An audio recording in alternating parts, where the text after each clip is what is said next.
Good evening all. En tant que simple citoyen lambda, je m'inquiète pour l'avenir de nos enfants et de leur planète. Je ne peux pas accepter que quand notre maison brûle, on regarde ailleurs. Si mes vidéos sont un peu longues, c'est que je tiens au contenu, qui pour moi est un minimum pour étayer mes arguments. Et il y a les repères sur les événements qu'il ne faut pas oublier. Pour avoir la version complète de cette vidéo, il faut lire le texte en commentaire.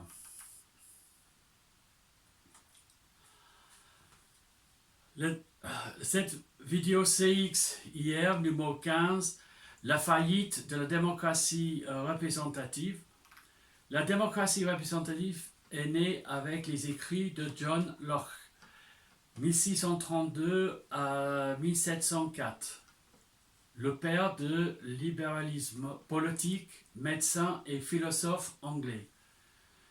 Cette idée de gouvernement représentatif a fait son chemin et a été théorisée par les philosophes des Lumières pendant la Révolution 1789. Et ce mode de gouvernement est en place depuis un peu plus de 2 siècles.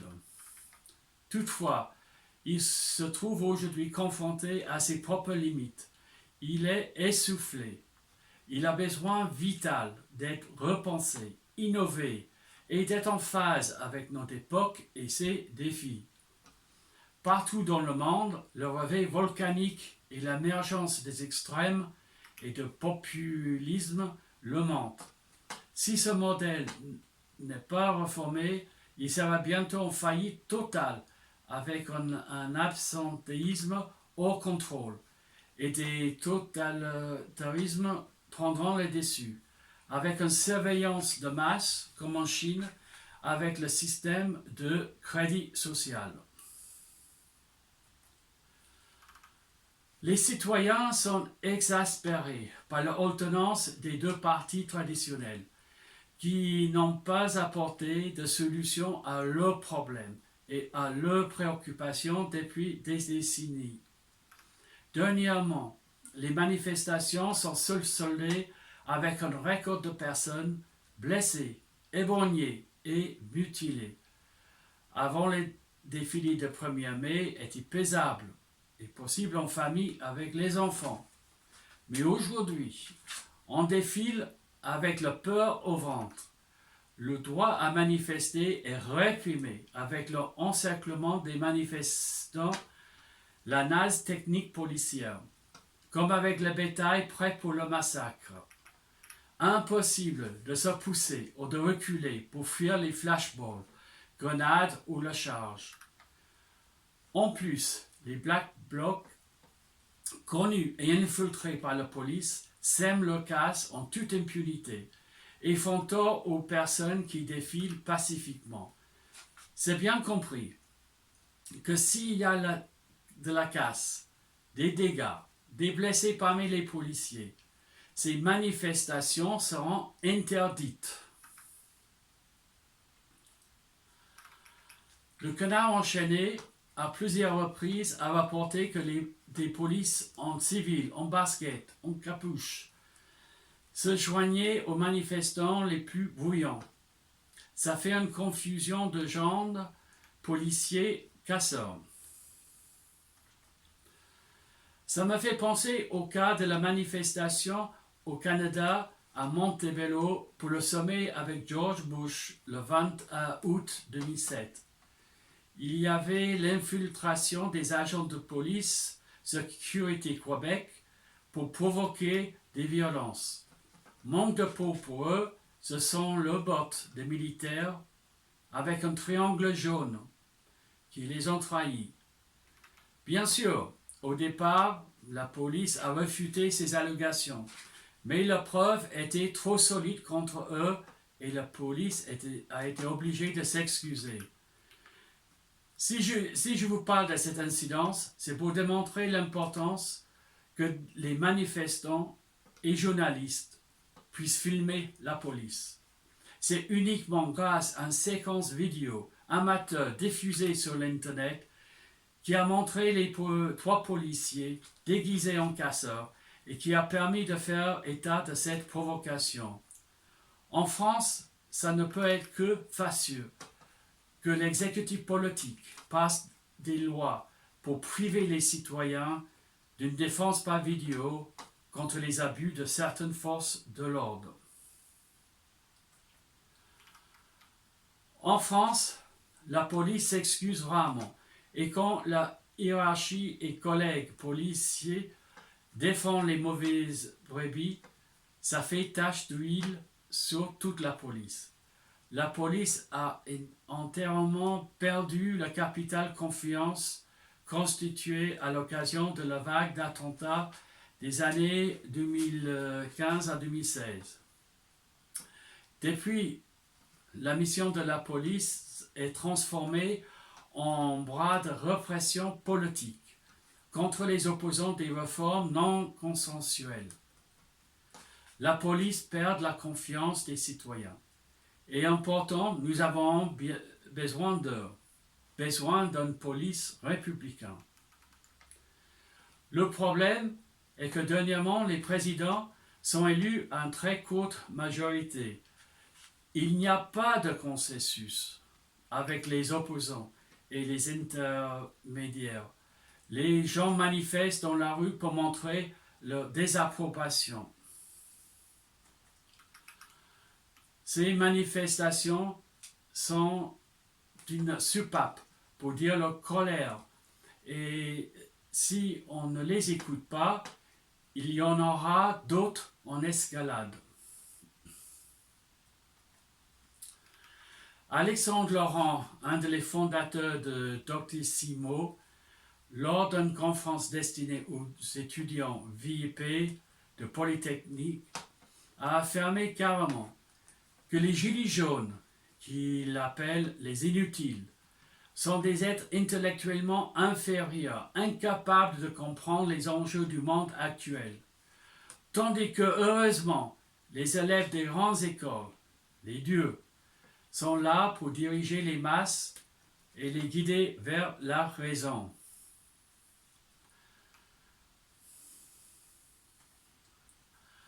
Avec les enseignements comme Laurent, un exemple parmi d'autres élites universitaires, on peut comprendre l'arrogance et le mépris de certains députés de la majorité. Si les gilets jaunes n'ont pas leur instruction, au moins ils ont le bon sens de poser les bonnes questions. C'est jouer avec le feu. Le président a confessé sa responsabilité dans l'affaire Benalla et il a dit « S'il veut un responsable, il est devant vous. Qu'il vient le chercher. » On peut comprendre la peur du président le 4 décembre 2018 quand les gilets jaunes sont venus pour le chercher. Est-ce que le mépris du président et ses réformes antisociales punitives sont l'explication de l'explosion de la violence et la haine contre les élus? Les élus sont intouchables pour 5 ans. Et il n'y a pas de moyens institutionnels pour que les citoyens puissent les révoquer. L'impunité de nos représentants est un problème mondial. Et ça s'explique dans le fait que pour l'Occident, nous avons tous le même modèle de représentation, héréditaire de John Locke. Il y a un problème de fond avec la démocratie représentative. L'argent et le pouvoir corrompent notre modèle actuel. Prenons quelques exemples des personnages mis en cause sans être écartés. Donald Trump, George Bush, Tony Blair, Silvio Berlusconi, Benjamin Netanyahu, etc. La liste n'est pas exhaustive. Pour éviter la polémique, je ne donnerai pas les noms des personnes en France, mais le canard enchaîné est une mine d'informations qui donne les preuves sur la corruption, abus de pouvoir, etc. en France sur les derniers 100 ans. La démocratie représentative est handicapée aussi par les partis, qu'ils ont besoin de beaucoup de financement, donc source de la corruption. Les lois anticorruption sont détournées. Ajoutez à ça, pour être candidat d'un parti, il faut accepter de se plier à la logique du parti, faire des compromis sur ses propres valeurs et idées, et voter la ligne du parti. La discipline du parti fait des députés Goldilocks. Normalement, nous avons 577 têtes pensantes indépendantes travaillant pour le bien de la nation. Mais en réalité, avec un président surpuissant et avec le vote selon la ligne du parti, l'intelligence de l'Assemblée est moins riche. On voit la différence entre le travail des députés à l'Assemblée nationale et le travail des 150 citoyens tirés au sort pour la Convention sur le climat en avril 2019. Cette dernière assemblée, très riche en propositions, car chaque membre de la Convention contribuait en termes d'un citoyen réfléchissant et pas en fonction de la ligne d'une partie. La réforme constitutionnelle sur la durée du mandat du président, à l'inversion du calendrier des élections législatives présidentielles, a aggravé la démocratie représentative en donnant trop de pouvoir au président et a enterré le pouvoir de l'Assemblée nationale. Pire que le 49-3, la verticalité du pouvoir a aggravé la relation entre les citoyens et leurs représentants, communaux, associatifs, syndicaux, etc. Les députés, avec leur salaire élevé, plus les avantages, ne peuvent se mettre à la place des smicards, qui ont des gros problèmes pour survivre. L'arrivée de Gilets jaunes est une conséquence de l'inexpérience et l'élitisme de l'exécutif qui demande trop aux citoyens, sans avoir auparavant leur adhésion. L'augmentation des taxes sur les carburants avait pour objectif d'infléchir les émissions de gaz à effet de serre polluants et pour changer le comportement de la part des ménages. Prendre moins la voiture, en sorte une écologie punitive. Mais aucune alternative à la voiture pour travailler, etc. n'a été proposée, sauf le vélo. Christine Lagarde, ministre de l'économie en novembre 2007, dans le Parisien, a eu comme seule réponse à la crise de carburant « L'essence est trop chère, roulez à vélo ».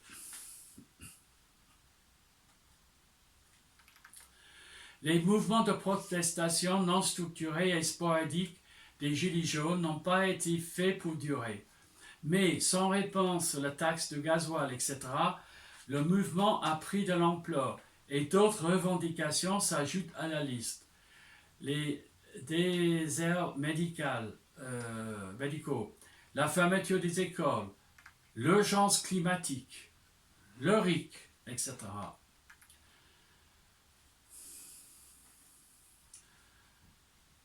L'expression a grandi entre les Français et les élites politiques. S'il n'y a pas un changement dans les règles de représentation, il y aura un risque de guerre civile. Du côté des citoyens, il y a eu une recherche de formes de démocratie directe. Mais l'expérimentation sociale a été empêchée et réprimée par le pouvoir exécutif, plusieurs fois dans le passé. Par exemple, dans les mouvements de la Commune de Paris, mai 68, les indignés à la Défense, les nuits début, place de la République, la ZAD à Notre-Dame-des-Landes, et bien sûr les Gilets jaunes, dernièrement. Ces mouvements ont voulu inventer un nouveau monde, mieux pour tous, sans chef, et prise de décision par les assemblées générales. Pour faciliter les échanges de la démocratie directe, un langage des signes a été inventé et largement utilisé avec succès. Ça veut dire qu'on est d'accord, ça veut dire opposition, etc., etc. Je me souviens sur place à la Défense avec les chaînes de télévision en train d'interviewer les jeunes. Les journalistes ne comprenaient pas que des jeunes n'aient pas de précision à donner sur leurs propositions. Pour les jeunes, tout était à inventer. Et surtout, pas de chef. Le pouvoir politique aime avoir des chefs, car les négociations peuvent être secrètes, donc plus faciles à achever. Qu'il n'y a pas de chef était surtout une démarche des Gilets jaunes. S'il y a échange avec le pouvoir exécutif, ça devra être filmé pour partager sur les réseaux sociaux. Mais le pouvoir a toujours refusé cette requête, qui voulait garder les échanges confidentiels. Plusieurs personnes qui se sont autoproclamées porte-parole des Gilets jaunes ont été férocement rejetées. Malheureusement, le grand débat a été une chance manquée avec les longs monologues du président, sans échange contradictoire possible. Le regroupement des doléances aurait pu être un moment pour régler les problèmes et avancer la démocratie. Mais les 10 000 cahiers numérisés ont terminé dans les archives départementales à lire plus tard. Encore un désaveu pour les citoyens qui ont espéré que ça changerait pour le mieux. La dépression s'installe. Les jeunes pensent qu'il n'y a pas d'avenir pour eux. Je me souviens de mon fils cadet, il y a 13 ans, déclarant qu'il voulait quitter la France, car il n'y avait pas d'avenir pour les jeunes comme lui. Ses camarades ont parti pour l'Australie, l'Inde, Canada, etc., dans l'espoir d'une vie où ils ont plus de chances pour réussir. Pour les jeunes sans qualification, les petits boulots sont de plus en plus rares. Trouver un travail d'été dans une ferme était facile pour l'ancienne génération, mais aujourd'hui le travail dans les fermes est fait avec les grosses machines, pas à mettre dans les mains de n'importe qui. Les parents s'inquiètent eux aussi pour l'avenir de leurs enfants. Quels emplois pour demain? Quelle planète va-t-on laisser pour la prochaine génération? Les politiques semblent à côté de la plaque, à chaque crise majeure, qui ne voient pas venir. Exemple, les subprimes de 2008, le rejet de la loi El Khomri, les gilets jaunes, le Covid-19 et le réchauffement de la planète. On a l'impression que ça n'avance pas, etc. Le 49.3 est un déni de démocratie, et surtout quand le gouvernement a déjà la majorité.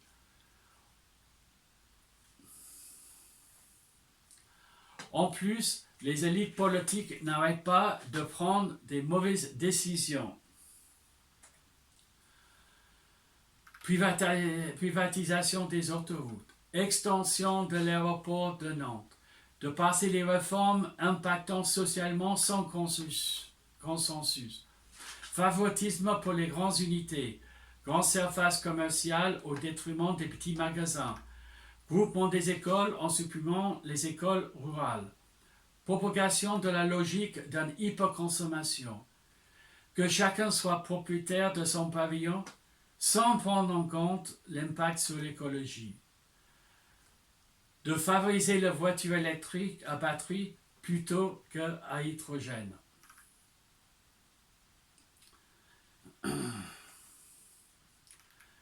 Pénalisation de la divulgation de toute information protégée au titre de secret des affaires. Mais les alerteurs travaillent pour l'intérêt général et les élus ne leur donnent pas la protection en France. Exemple, Julian Assange, Edward Snowden, Oliver Terrandel, Hervé Falciani, Kristen Meghan. Il y en a d'autres, et aussi sur d'autres sujets, comme la santé. L'égalité du temps de parole pour les petits candidats est remplacée maintenant par le principe de l'équité en proportion de leur poids politique. Mais comment avoir le poids politique? Pas de loi efficace pour empêcher les appels intempestes les démarches téléphoniques. Aucun vrai effort pour donner un poids au vote blanc dans les élections. Déni de démocratie avec les élections pipées, couverture médiatique, temps de parole, pression sur les parrainages. Élection présidentielle pas adaptée aux multiples candidats. L'étranglement des services publics, en les privant de finances nécessaires à leur bon fonctionnement et en passant toutes les démarches sur l'Internet. Suppression des communes, qui sont l'échelon démocratique de base de la République. Les élections au niveau de la commune sont importantes pour impliquer les citoyens dans la gestion quotidienne proche d'eux, car ça responsabilise les citoyens. Mais l'Europe considère que nous avons trop de communes. Aujourd'hui, un peu moins de 35 000. Hier, il y avait 10 000 de plus. Donc, la création des grandes unités, les communautés d'agglomération, les métropoles, tout ça pour faire des économies d'échelle. On ferme les écoles rurales, les services publics locaux, etc.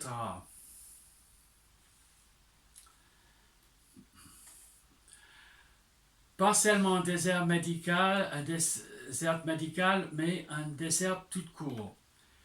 Les citoyens deviennent plus les citoyens et des consommateurs. Non-prévision de remplacement des médecins qui partent en retraite. Augmenter le numerus clausus n'est pas suffisant. Il faut donner plus de moyens financiers aux universités médicales pour avoir plus de places et de laboratoires pour les étudiants. La tarification de l'acte médical était une catastrophe. Pas assez de psychologues pour aider les malades mentaux.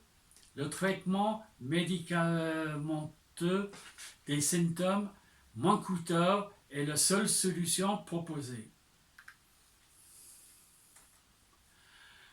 L'empreinte Giscard 1973, initialement 6,5 milliards, remboursé à 35 milliards, 5 fois plus le somme au départ. La privatisation de la dette par la loi Scélérat-Pompidou-Giscard-Rothschild en 1973 nous fait prisonniers d'un marché financier privé. Il y a les arguments pour et contre pour dire que cette privatisation est la cause de notre dette excessive, via les intérêts à payer aux banques privées.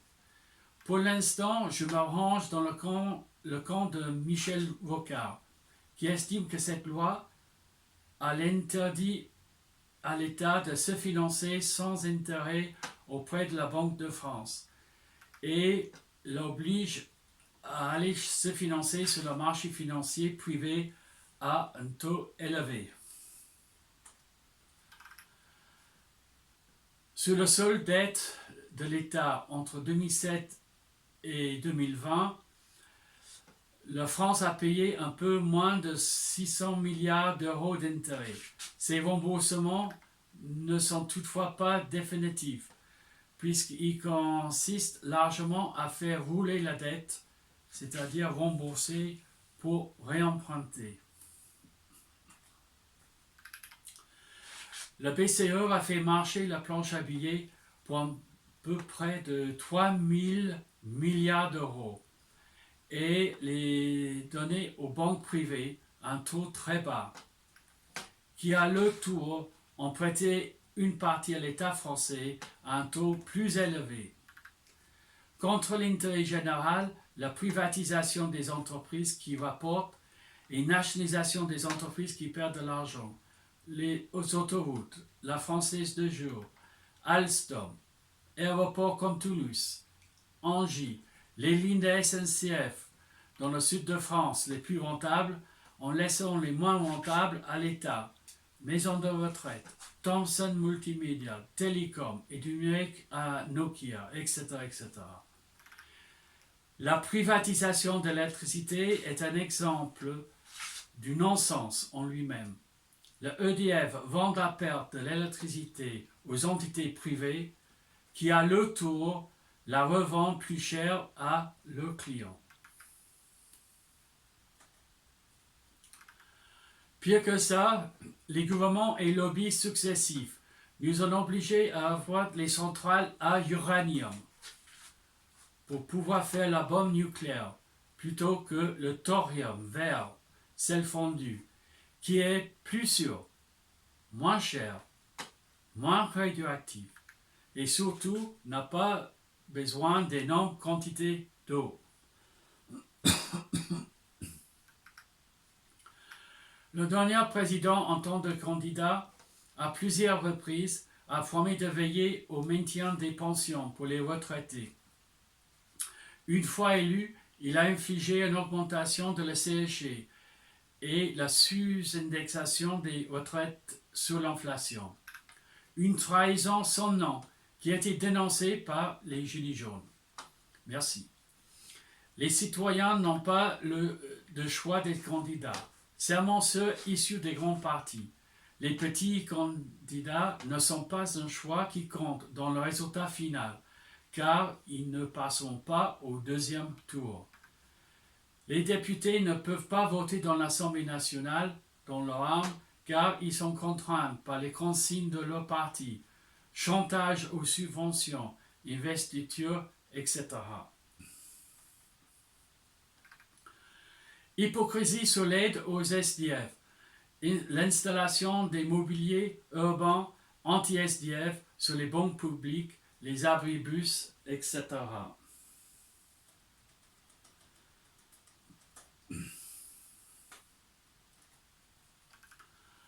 Notre cher Coluche a créé des restos de cœur il y a 37 ans, en 1985. Quelle honte qu'il n'a pas eu d'autres solutions depuis. Pareil pour les retraités, qui font les poubelles pour manger, et maintenant les étudiants sont obligés de passer par le sud populaire.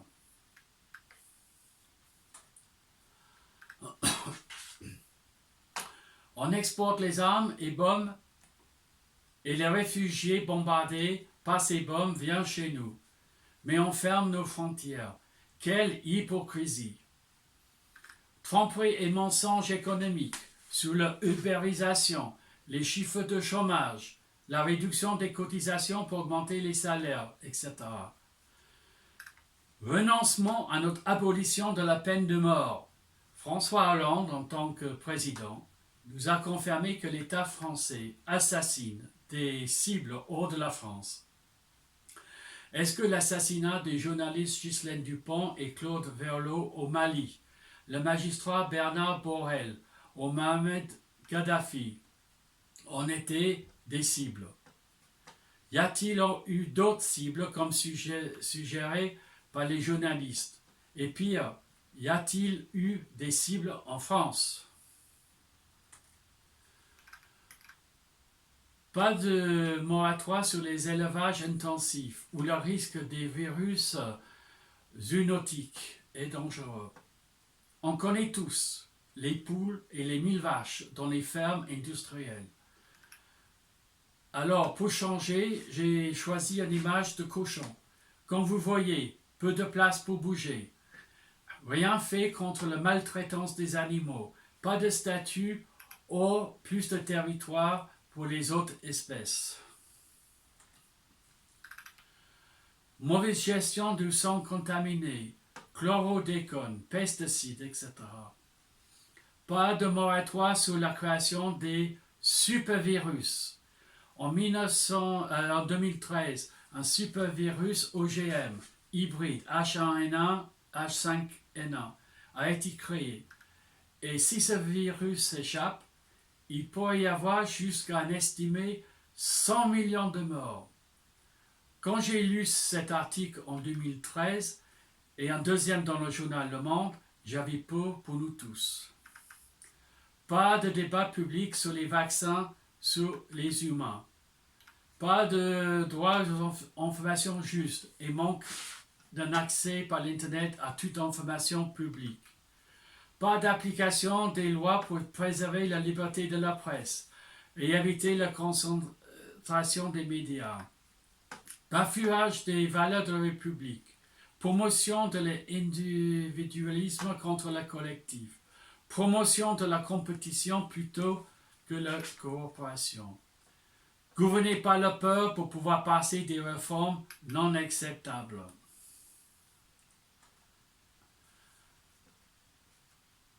Pas de référendum sur le Linky, le 5G, la dispersion contrôlée des aérosols dans l'atmosphère, en d'autres mots, chemtrails, et dans les sols, les pesticides. Pas de référendum sur la privatisation des aéroports, transports, barrages, gestion de l'eau, etc. Pas de référendum sur les accords secrets dans le dos des citoyens. Par exemple, l'AMI, accord multilatéral d'investissement, CETA, TAFTA. L'exécutif cherche à diviser pour mieux régner. Cette illustration à l'écran, c'est avec un patron, contremaître et migrant autour d'une table où il y a 19 gâteaux. Le patron prend 18 gâteaux pour lui et donne un au contremaître. Et tournant vers le contremaître, il dit « Fais attention, ce migrant va te prendre ton gâteau !» Voilà comment mettre le contremaître contre le migrant, tout en gardant le pactole pour soi-même. La phrase suivante est une autre illustration de la même idée. Quand le sage monte ses 11 300 milliards d'évasion fiscale mondiale, l'abruti regarde la RSA dans son voisin. Le président peut décider seul de faire la guerre, comme Poutine aujourd'hui. Les seuls gagnants sont les fabricants d'armes et les banques. En résumé, 53 ans d'alternance, de promesses non tenues, de mensonges, de contre-vérités, de manipulation, de propagande, de désinformation, d'enfumage, de lâcheté, de traîtrise, des slogans publicitaires, de complaisance, d'abandon de souveraineté populaire, de dette. Pas étonnant que l'absentéisme devienne critique, car les citoyens ne croient plus dans leurs représentants. Avec l'Internet, les citoyens sont parfois mieux informés que les élus, et la société civile joue de plus en plus de rôle dans la bonne gestion de nos sociétés. Mais les citoyens ne votent plus par choix, mais par défaut. Les petits candidats essaient d'enrichir le débat politique en donnant plus de choix, mais ça fausse l'issue des élections qui veut que seulement 2 candidats restent au deuxième tour. Cette élection permet aux participants de savoir le vrai poids sur l'échiquier politique, mais au prix de fausser l'issue des élections. La Ve République ne répond plus aux nos besoins de démocratie aujourd'hui. Et Étienne Chouard a travaillé beaucoup sur la démocratie directe des Athéniens. Entre 510 et 320 ans avant Jésus-Christ, le conseil de 500 a été tiré au sort sur un vivier de 40 000 citoyens et une population totale de 240 000 Athéniens. Les listes étaient renouvelées chaque année. Un coup d'État a mis fin de l'expérience. Étienne Chouard a beaucoup à dire sur ce sujet. Mais malheureusement, le pouvoir des médias l'a exclu des télévisions. Et il faut aller sur YouTube et l'Internet pour s'informer de ses écrits. Étienne Chouard a plus de 200 vidéos sur le sujet et les sujets proches. Les hommes de pouvoir ont rejeté cette démocratie directe, car pour eux, ça ne fonctionne pas pour les populations en nombre important. Les tirés au sort risquent de ne pas avoir les compétences ni le temps pour participer. Aujourd'hui, la situation est différente qu'il y a 2500 ans, car avec l'informatique et l'Internet, c'est plus possible de mettre les centaines de milliers de personnes ensemble virtuellement. de permettre à tous les citoyens d'avoir accès à toutes les connaissances et les dossiers. Certes, pour l'instant, seulement les rentiers ont le temps libre pour participer, réellement. Mais avec la réduction massive du temps de travail et le revenu universel, les citoyens auront plus de temps libre. Déjà autour de 400 ans avant Jésus-Christ, Aristophane grec a formulé le problème de participation. Le travail nous empêche de réfléchir réellement à la vie. Comme les robots, machines informatiques et intelligence artificielle font de plus en plus le travail à notre place, ça doit être possible de réduire le temps de travail massivement, nous permettant de nous investir dans la gestion de notre société.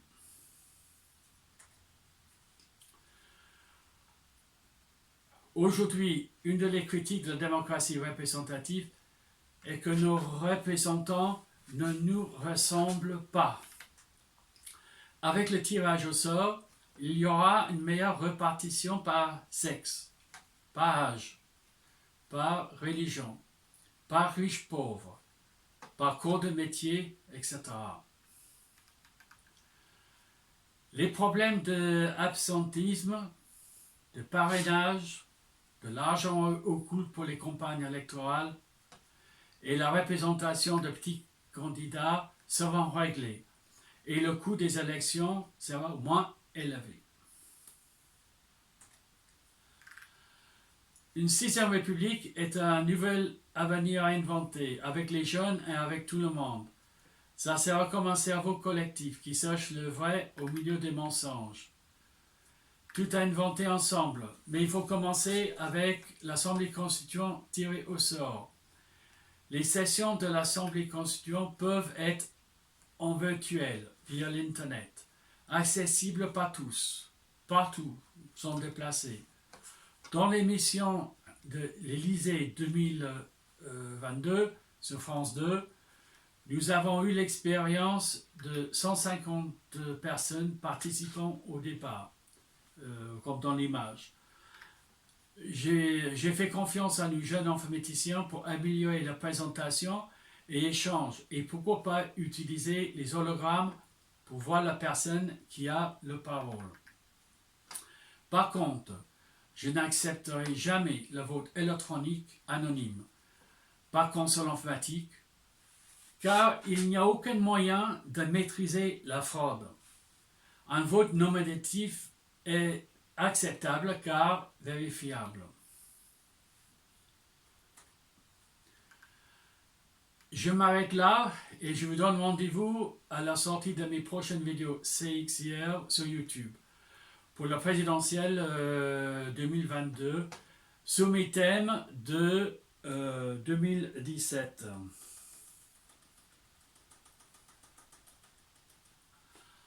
Ci-dessus, toujours d'actualité.